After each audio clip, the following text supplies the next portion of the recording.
Now talk about that call from Mike Mayo, the influential banking analyst at Wells Fargo. He has a very bullish note today on the banks. He goes, Bank of America raised price targets for Bank of America, Citi, Goldman, and J.P. Morgan. Big ownership across the board. Farmer Jim, you've got Goldman Sachs.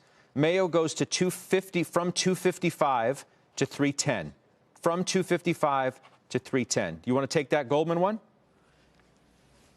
Sure, and I'll use Goldman just as a microcosm of the whole space. I said it earlier, the market looks forward 6 months. Here's what it sees. It sees slightly higher interest rates. It sees loan loss reserves that get reversed. And don't take my word for it, okay? Talk to Jamie Dimon on the last earnings call. I know this is J.P. Morgan, not Goldman Sachs, but on the last earnings call, he said, if those vaccines come out sooner than we think, then we've over-reserved. And lastly, for Goldman and for all of them, this is what the market sees. 6 months from now, the Fed is likely to greenlight share buybacks. All of those reasons are why these stocks are on the march. You cannot wait for that news to come out.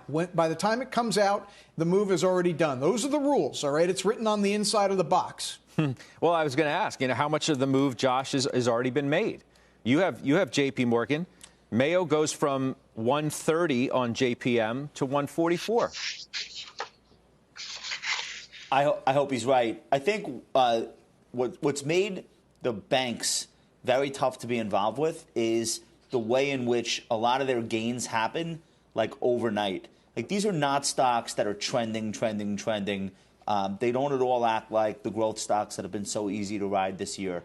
The banks, like, you could get a 1 week stretch where 80% of the year's returns take place. And if you're not in them that week, there's really no opportunity to be in after. And if you sold them just before out of frustration, like, you waste a lot of your time. So I always tell people the way they think about the bank stocks, think about them as total return vehicles. What's the dividend yield? What's the likely buyback total for the coming year? And then just try to say to yourself, like, if you do get that kind of 20 or 30% rally, which we just got in a lot of these names compressed into a very short period of time, think about that almost like a cherry on top. In the meantime, they are extremely overcapitalized.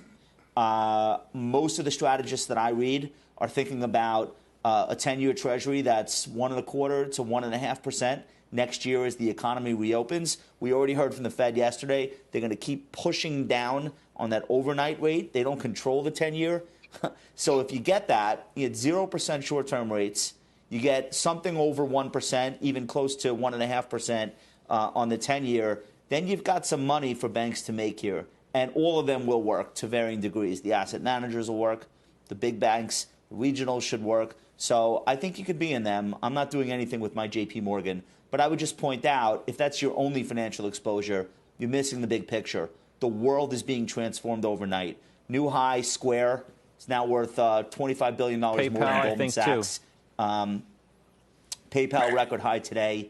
Like, if you're just in the banks as your, quote, financial services exposure, you're missing out on not an evolution, but an absolute revolution. So think about owning some of those payments names, too. Yeah. Doc, you're my guy on the banks, at least on today's show. You own Bank of America calls, J.P. Morgan stock, Cap One calls, Wells Fargo calls.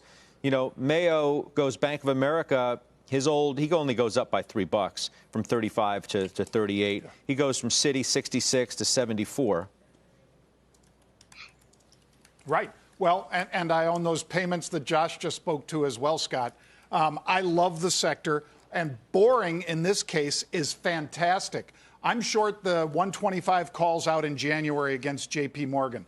You're collecting in the neighborhood, Scott, of 27% if you only do that 10 times a year, because, they're trading between $2.50, Scott, and $3. If you only do that 10 times this year, you're collecting close to 25, 26% against that equity. That's a freaking gift. So the charge-offs have been fantastic, as far as they just reported Bank of America and J.P. Morgan yesterday or the day before, I guess, what the charge-offs were, the delinquencies and so forth. All of that is down, Scott, down and dramatically down, under estimates. So I think this continues to work, and that's why I'm long so many of them.